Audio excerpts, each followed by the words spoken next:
Hello, everyone. It's the DCEU podcast, man. And today I'm going to be discussing about the further delay on Wonder Woman 1984, more updates on The Flash, and my thoughts on a Static Shock movie. First off, let me just start by saying how utterly disappointed I am that once again we have to wait to watch Wonder Woman 1984. This time it's been pushed back all the way to Christmas. Dang it, I really hate this quarantine. I understand that this was unavoidable, but damn, if I wasn't looking forward to watching 1984, especially with how great the first Wonder Woman was, that was an incredible movie. In one way, I want to express that maybe there should have been Wonder Woman 1984 first, then The Birds of Prey, but again, The Birds of Prey is a movie that hasn't been adapted yet, so, I really wanted to see them first, but at the same time, oh well. Hopefully nothing will happen where it'll be pushed back even further. Let's hope. Next, I want to express some updates on the upcoming Flash movie. First off, they're saying that the Reverse Flash isn't gonna be the villain, which I felt was kind of disappointing, because in the Flashpoint comic, it was originally the Reverse Flash who was the main bad guy in it. So, I mean, don't get me wrong, Hollywood has done this before where they changed up the stories, but I really wanted to see the Reverse Flash, because it's just the Flash, but evil. So, it would have been awesome to see, like how the Ezra Miller's take on the Flash would have done against the Reverse Flash. Next, I want to express about that it was confirmed that the Flash movie will feature more DC comic characters, which I look forward to, because it is also stated that it will restart the franchise. So, all those characters that will be introduced, there's a possibility that, just like in the original Flashpoint comic, all of them will be greatly altered. But at the same time, that there may be some that stays the same. There are so much potentials to this, like seeing DC comic characters that will later become heroes, or some that may become villains. In fact, after the Flashpoint paradox, some of the heroes may become villains, and some villains may become heroes. But that's just a theory I have.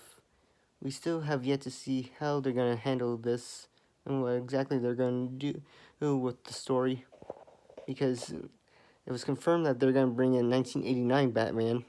So maybe this is going to lead to showing like older or younger versions of these heroes, or showing like different incarnations, like one came before the other, or vice versa. Some positive sides on the restart of the franchise is that maybe we'll get more multiverses, and we'll also get a more canon storyline because of the two versions of the Justice League that exists, the Snyder Cut and the original theatrical cut. Their continuity has been sort of, well, off. Not to mention, we have the Suicide Squad and the Batman, which have different actors, except for the Suicide Squad, still keeping Amanda Waller, Rick Flag, Harley Quinn, and Captain Boomerang. But other than that, there's still some continuity error. Just like with the Birds of Prey, until we see the Suicide Squad, we don't know how exactly Harley Quinn got roped back into joining the Suicide Squad. So maybe either the Suicide Squad or the Flash could end up giving us some kind of lengthy explanation. Very thorough, hopefully. But with some of the changes to the heroes, I wondered to myself, like, how many of them will be permanently changed, and how many of them would be the same by the end of the movie, or by the next installment in the DC Extended Universe. Because, for all we know, as soon as the Flash restarts the franchise, they might get some new actors to play these guys, or they'll have the next incarnations of them from the comics.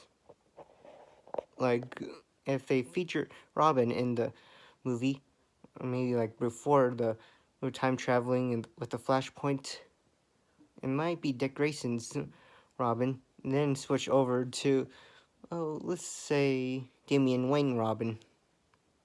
But there's no word about what's going to happen. There's no word as to what is going to happen to these characters. We'll have to wait for the movie to come out in a year or two. But the biggest thing I wanted to discuss is a Static Shock movie. Static Shock, an underrated DC hero who had his own show back in the early 2000s, is a African American teenage boy who, after inhaling this gas along with the city he's in, ends up getting powers of electricity. So pretty much like Black Lightning, but he's a teenager. Now this movie has so much potential with the story.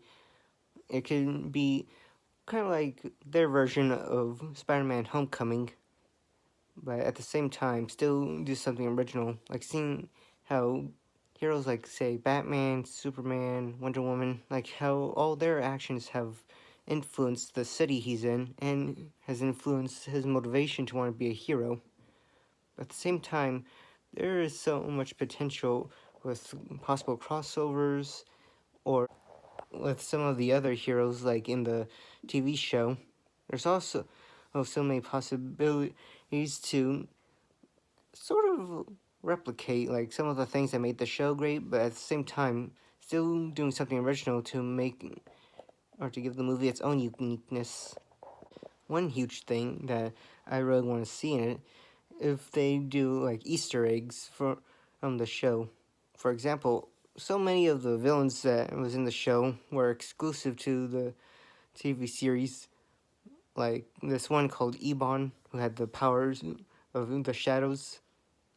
So it'd be great if at some point they did some kind, Easter egg to them. Like it could be have their names on wall art / graffiti, or have maybe like if you see Static in a comic book shop, maybe in the background you can see like a comic book with them on it, kind of like a Hey Arnold Easter egg that appeared in the cartoon a few years back, where in the background you can see a comic version of Cat Dog and SpongeBob.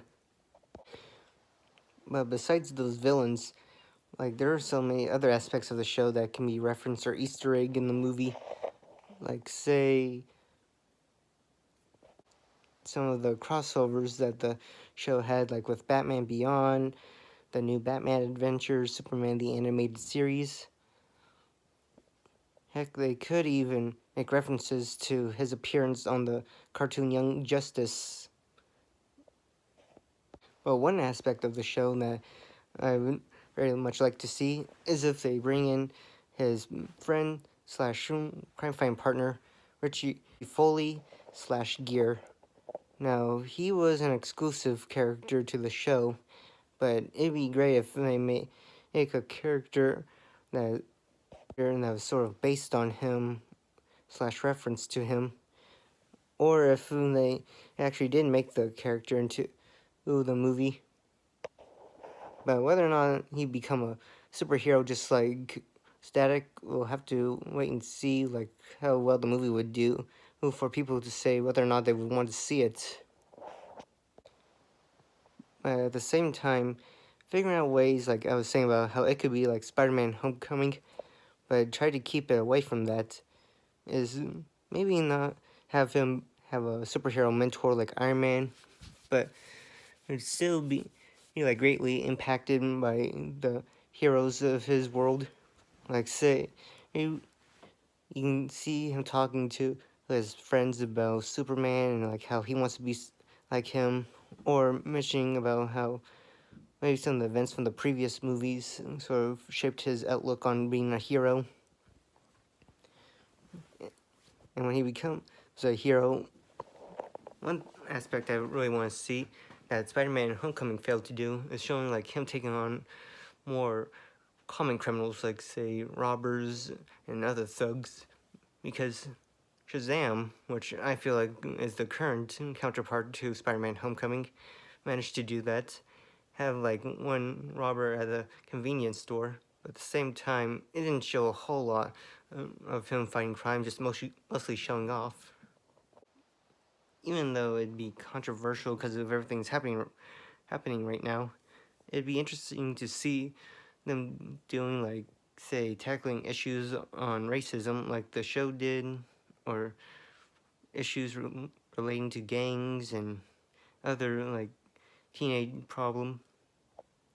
Another aspect from the show that would be cool if they integrated into the movie is Static's, like, feeling towards having to lost his mom when he was at a young age.